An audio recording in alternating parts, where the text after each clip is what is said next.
안녕하세요. 먹선입니다. 오늘은 구매 대행으로 판매가 불가한 제품군은 어떤 게 있는지에 대해서 한번 알아보려고 하는데요. 구매 대행을 시작은 했는데 이건 팔아도 되나? 안 되나? 하는 의문이 들 때가 있죠. 그런 분들을 위해서 간단한 가이드 영상을 만들어 봤습니다. 자, 그럼 바로 한번 시작해 볼게요. 자, 첫 번째, 영유아 용품. 영유아 용품 같은 경우에는 KC 인증이 필수입니다. KC 인증이 뭐냐? 안전, 보건, 환경, 품질 등에 대해 국가기관에서 심사를 하고 적합성이 확인이 되면 부여해주는 마크라고 생각을 하시면 되는데, KC 인증은 흔히 많이 봤던 파란색 K 모양의 이 마크가 KC 인증 마크입니다. 자, 이 마크는 사실상 저희가 이 마크를 받으려고 하면 비용이 너무 많이 들고, 그리고 해외에서 KC 인증 마크를 받은 상품을 가지고 오는 건 가능은 한데, 사실 확인을 해보면 KC 인증을 받은 제품들의 경우에는 국내에서 이미 브랜드 등록을 마친 상품들인 경우가 많기 때문에 사실상은 판매가 불가능하다라고 생각을 하시면 편할 것 같아요. 다음, 의료기기. 자, 요 의료기기 같은 경우에는 판매를 위해서는 관련 자격증을 보유해야 하는 등 좀 허들이 높은 편입니다. 이 의료기기가 생각보다 범위가 넓어요. 체온계나 혈압계, 휠체어 등 이런 제품들도 의료기기에 포함되기 때문에 이런 제품들은 피하시면 좋을 것 같습니다. 자, 세 번째, 의학 외품. 아까 요 의료기기랑은 또 좀 다른 거죠. 의학 외품은 생리대, 치약, 파스 요런 제품들인데, 요런 제품들은 식약처의 허가 대상 제품이기 때문에 이것도 통관이 불가합니다. 자, 다음 안전관리용품.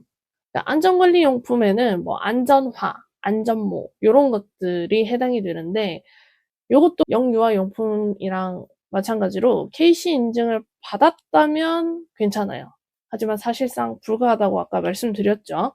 그래서 안전관리용품도 피해 주셔야 되고, 가스 관련 용품도 구매 대행으로 판매가 불가능한데, 요것도 가스 관련 용품이라고 하면 예를 들면 캠핑용품, 캠핑용품 중에서 가스로 불 지피는 뭐 고런 용품들도 사실상 가스 관련 적합성 검사를 받고 허가를 받아야 구매가 가능해요.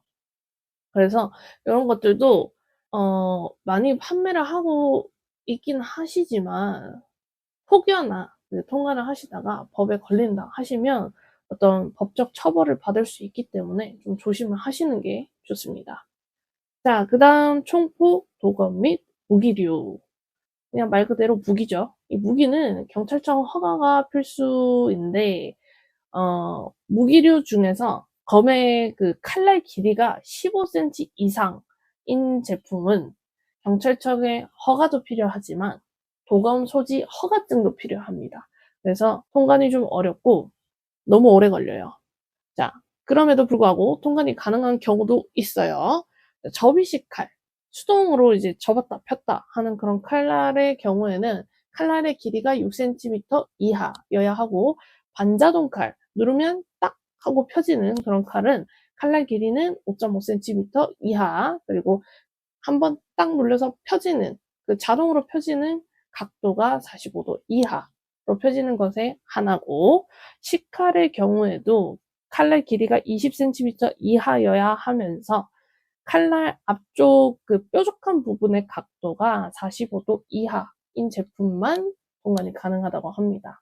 이런 것도 확인을 해보시면 좋을 것 같죠? 자, 다음.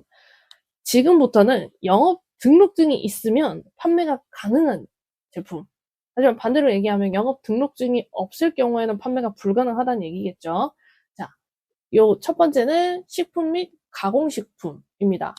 영업 등록증의 이름은 수입식품 등 인터넷 구매 대행 영업 등록증입니다. 이 영업 등록증을 가지고 있으면 판매 가능한 상품이 식품, 그리고 가공식품뿐만 아니라 입에 닿는 것에 사용하는 모든 도구들 있죠. 식기, 전자레인지 같은 그런 모든 도구들, 물통이나 뭐 이런 것들도 다 마찬가지입니다. 입에 닿는 것에 사용하는 모든 도구들까지도 판매가 가능해집니다. 거꾸로 얘기하면 영업 등록증이 없으면 이런 도구들도 판매하실 수 없다는 얘기예요. 자, 다음은 건강기능식품. 아까 이 식품 및 가공식품이랑은 조금 다른 장르인데, 건강기능식품은 건강기능식품 영업증이라고 따로 있다고 합니다.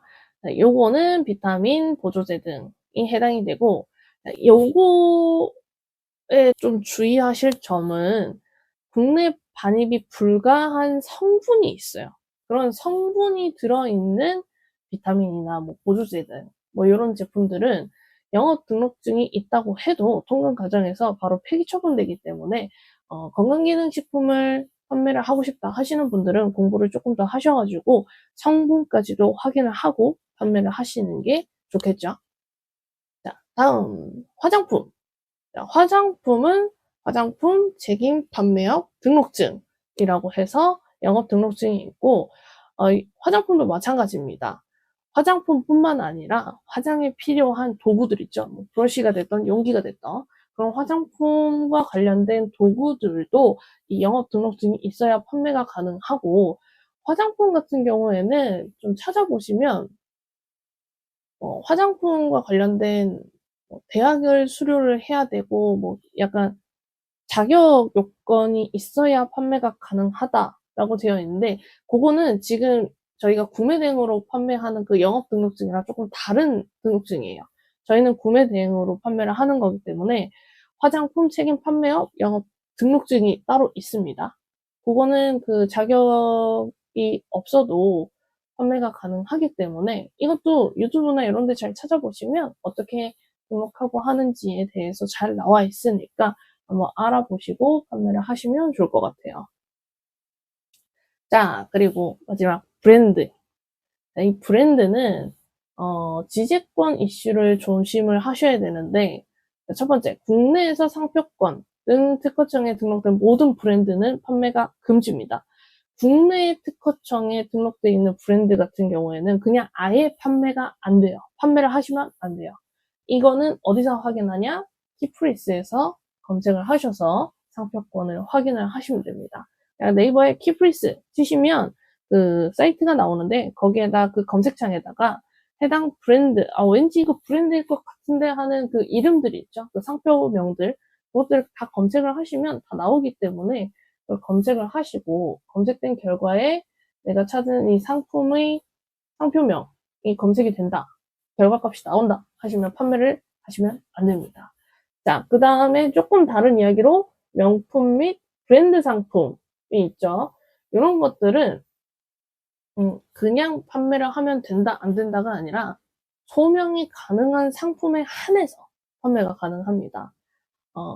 요거를 이제 병행수익 상품이라고 많이 설명을 하시는데, 유니패스에 들어가셔서 해당 상품명에 대해서 검색을 해보시면 뭐 병행수익 가능, 뭐 이렇게 해서 결과값이 나오는 제품들 있죠. 뭐 그런 것들은 판매가 가능합니다. 대신 단 소명이 가능해야 합니다. 뭐 예를 들어서 뭐 샤넬, 구찌 이런 것들을 중국의 그 알리익스프레스에서 가져왔어요. 이거 내가 아무리 정품이라고 우겨도 정품 아니죠. 소명이 불가능합니다. 그 명품이나 브랜드의 정품, 상품만 유통하는 사이트에서 구매를 했다든지, 아니면 뭐 정말 뭐 백화점에서 구매를 하셔서 영수증을 가지고 있다든지 하는 그런 증거 자료가 있어서 그 증거 자료로 소명이 가능하다 하시면 판매가 가능합니다. 하지만 가품을 판매해서 걸리실 경우에는 뭐 법적인 처벌도 처벌이지만 마켓도 전부 다 폐점 처리가 되기 때문에 주의하셔야 돼요. 그리고 국내에 상표권 등록돼 있는 상품, 브랜드 판매하실 경우에도 잘못하시면 뭐 합의금을 낸다든지 하는 그런 이슈들이 생길 수 있으니까, 브랜드는 웬만하면 저는 처음에는 판매하지 않는 걸 추천드립니다. 자, 지금 총 8가지죠. 8가지에 대해서 알아봤는데, 자, 판매 전 공부 필수라고 되어 있죠. 아까 지금 제가 빠르게 설명을 하나하나씩 드렸는데, 해당 제품들에 대해서 판매를 원한다 하시면 꼭 공부를 하시는 걸 추천드리고, 여기 참고 사이트 및 기관 연락처라고 되어 있죠. 아까 키프리스하고 유니패스 나왔습니다. 키프리스는 국내 브랜드를 검색하실 때 쓰시면 되고, 유니패스는 해외에 등록된 브랜드라고 해야 될까요? 뭐 샤넬, 나이키 뭐 이런 애들이 있죠. 이런 브랜드들을 확인을 하실 때 유니패스를 이용하시는 거고, 그리고 뭐 전환법 관련된 자료를 찾아보고 싶다 하시면 국가기술표준원에 가셔서 전환법이라고 검색을 하시면 또 자료가 나옵니다. 그거 보시면 되고, 뭐 내가 이게 통관이 되나 안 되나 뭐 이런 것들을 확인해 보고 싶다 하시면 1381이라고 인증표준정보센터가 있어요. 거기 전화하셔가지고 이거 구매해도 될까요? 라고 물어보시면 또 잘 알려주십니다. 이런 사이트들이 있으니까 확인을 하시면 좋고요. 자, 간단하게 다시 한번 정리해 보겠습니다. 영유아용품 KC 인증을 받아야 판매가 가능하다. 근데 사실상 불가하기 때문에 영유아 상품은 판매하지 않는 걸 추천드립니다. 의료기기 관련 자격증을 보유한 사람들에 한해서 판매가 가능한데 그것도 사실상 허들이 너무 높기 때문에 판매가 불가능하고, 의료기기에는 제온계, 혈압계, 휠체어 이런 것들이 있습니다. 자, 그 다음 의약 외품, 생리대, 지압, 파스 등 이런 것들도 식약처 허가 대상이기 때문에 판매 불가. 자, 그 다음 안전관리용품, 안전화나 안전모 이런 제품들 안 되죠. 가스 관련 용품, 가스 관련 적합성 검사 및 허가가 필요하기 때문에 이것도 사실상 불가. 총포, 도검 및 무기류, 그래서 경찰청의 허가가 필요한데 그래서 사실상 불가능하고, 단 통관이 가능한 경우가 이렇게 있었다. 좀 작은 칼들이죠. 이런 것들도 확인을 해주셔야 되고요. 자, 지금부터는 영업 등록증이 있을 경우 판매가 가능한 제품군입니다. 식품 및 가공식품, 수입식품 등 인터넷 구매 대행 영업 등록증, 식품뿐만 아니라 입에 닿는 모든 것, 도구들 이런 것들이 다 이 영업증이 있어야 판매가 가능하다고 말씀드렸어요. 자, 그 다음 건강기능식품, 건강기능식품 영업증이라고 따로 있다. 그리고 비타민, 보조제 등이 해당이 되지만 국내 반입이 불가능한 성분이 들어있을 경우에는 영업 등록증이 있다고 해도 건강 과정에서 폐기 처분되니까 주의하자까지였고요. 그 다음 화장품, 화장품 책임 판매업 등록증을 받으면 판매가 가능하고, 화장품도 마찬가지 화장품뿐만 아니라 화장에 필요한 도구들까지 포함을 해서 이 영업 등록증이 있어야 판매가 가능하다. 그리고 마지막 브랜드는 국내 상표권, 국내에서 상표권 등 특허청에 등록되어 있는 브랜드들은 그냥 아예 판매 금지, 판매하시면 안 돼요. 그리고 명품이나 뭐 나이키, 아디다스 이런 종류의 브랜드 상품 같은 경우에는 소명이 가능한 상품에 한해 판매가 가능하다. 이런 것들은 유니패스에서 확인이 가능하다까지 였습니다. 자, 아까도 말씀드렸다시피 이런 제품들을 판매를 하시고 싶다 하시면 공부를 꼭 하셔야 되고요. 제가 오늘 이 영상을 찍은 이유는 제가 처음 구매 대행을 했을 때 뭐 하나 팔려고 할 때마다 어디에 알아봐야 되고 왜 안 되고 이런 것들을 알아보는 게 너무 막막했었거든요. 그래서 오늘 제가 알려드리는 거는 가이드라고 생각을 하시면 좋을 것 같고, 이 가이드를 통해서 원하시는 판매 상품이 있다 하시면 좀 더 깊게 그리고 자세하게 정확하게 공부를 하셔서 판매를 하시면 좋을 것 같습니다. 오늘 영상도 도움이 되셨길 바라면서 저는 다음 영상에서 또 찾아뵙겠습니다. 안녕!